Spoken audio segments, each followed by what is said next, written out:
Hello guys, welcome back to another video. This is the Football Connect. I'm your host Sam. So one thing that we need to talk about is Cristiano Ronaldo. I remember I told you that I was going to do a video where I'm going to talk about what we have learned about Manchester United versus Tottenham, but the story is clouded by the Cristiano Ronaldo story that happened at the end of the game. So we'll talk about that in the beginning, then we continuing. But welcome to what we learned about Manchester United versus Tottenham Hotspurs. Let's get into the video. So hello guys, welcome back to another video. This is the Football Connect. I'm your host Sam, and we are back again with another one. Manchester United played Tottenham at home this weekday, and it was a fruitful game, if I have to say. It was one of those games which left a lot of people confused. Why do I say confused? Because again, Manchester United, it seems like they're really thriving so well against the top six. The only team from the top six that has gotten something from Manchester United, Manchester Six, by Haaland hat trick and the Foden hat trick, but the rest, they've managed to get points from them. They've managed to beat them, all of those two, the other teams. I'm talking about Arsenal, Liverpool. Tottenham Hotspur is now one of those ones, and during the week they're playing Chelsea, which we will talk about, but not in this video. But firstly, what did we learn? Firstly, Cristiano Ronaldo and Ten Hag. I really feel like this is more of an ego fight rather than actually what matters, which is the game. I don't know why exactly is Ten Hag trying to show himself to Cristiano Ronaldo that he is boss, and is making some decisions which try to trigger him and make him act in another way. Because, for example, he waited, he did everything he was doing, did not even think of putting Cristiano Ronaldo into the game, tried to put him in the last minute of the game, and according to the rumors we are hearing, CR7 refused. And after refusing, we saw him putting that likes of Elanga and stuff like that. I actually thought that maybe it was Ten Hag's decision to put those type of players, but it actually turned out that Cristiano Ronaldo removed, because it looks like there was that hurt, which I think we should be calling emotional hurt, that it happened with Cristiano Ronaldo, which I cannot confirm at this moment, but that's what we are being told. And as the match continued, Cristiano Ronaldo got so pissed and he just walked away. In the game, 5 minutes before the game, they went to the dressing room after the game and they found that CR7 was long already gone.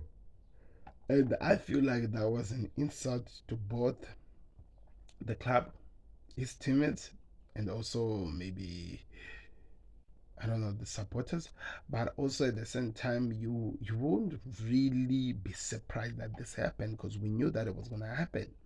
Because CR7, in all the big games that you expect Manchester United to feature in, where you expected them to put their big players, Ten Hag has always made sure that he shows Cristiano Ronaldo that he is a fringe player, not one of those big players that he expected himself to be, or not what he was last season.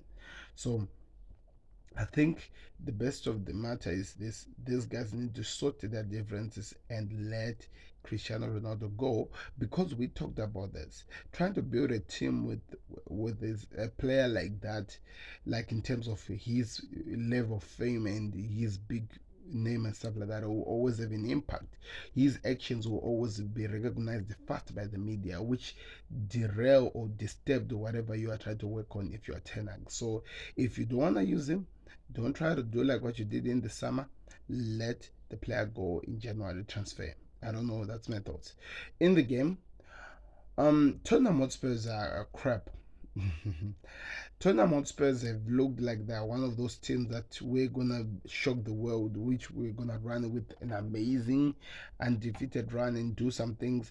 I know the game that they've been playing has not been perfect, but because of the brains of Antonio Conte, the whole world always believed that Tottenham Hotspurs would do something interesting. But now, as time goes, now as the facts keeps opening up, we can see that Tottenham Hotspurs, they're really just a shadow of what they were last season. All the new players that they've bought, yes, they are new players, but nothing really tangible we're seeing from this team, and maybe it could be because the original team was always rotten before, and it needed some changes. Some players needed to go in, new players who can actually transform the player teams needed to get in, but that never happened. They added more players, and we haven't seen anything from those players that were added. So I don't know. Should we say that the game of Manchester United versus Tottenham was because Tottenham were just terrible, or should I say Manchester United were just good? Because it in 30 minutes, it has been believed that Manchester United already had 15 shots. Some were target, some were off target. But Lloris was so busy in the first 30 minutes of the game that he had to save, he had to show up, he had to face around 15 shots. That tells you that the team was really dead from the front and midfield, and the only thing that was trying to keep the team alive was the defense. But what can the defense do when you have the likes of Eric Dyer, the likes of, you know, Alex Dyer, who's not even a defender, but naturally he was a midfielder, and somehow he turned out to be a defender. So there is a lot of questions that you should be asking, a lot of questions that people should be asking themselves over this team. What exactly is happening? Where exactly are they going? Are they the team that people need to be putting their money on? That's the question. Um, and the third thing, I don't think I'm talking about the third thing.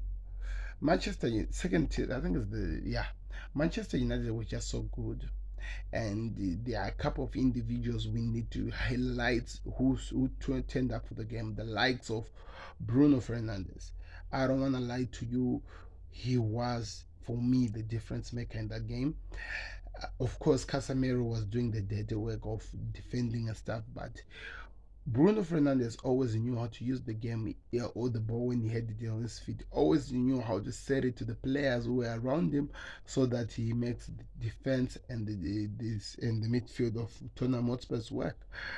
Many times his shots were what forced the Tottenham to sit back, because they didn't want to be hit on the counter attack with the likes of Marcus Rashford, and yeah, so it tells you enough about exactly what this team is offering, and Antonio as well, one of the players.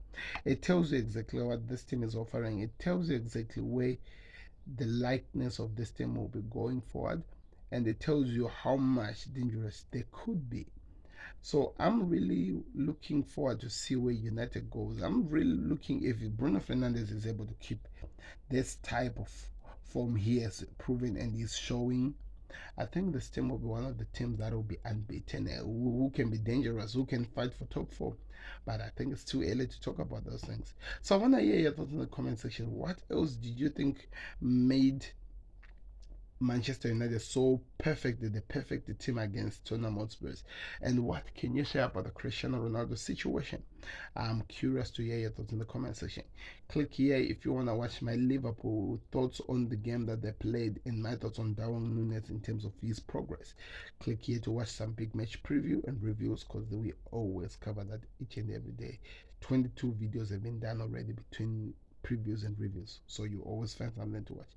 Thank you very much for watching. I've been Sam and I'm out. Peace. I'll see you on another video.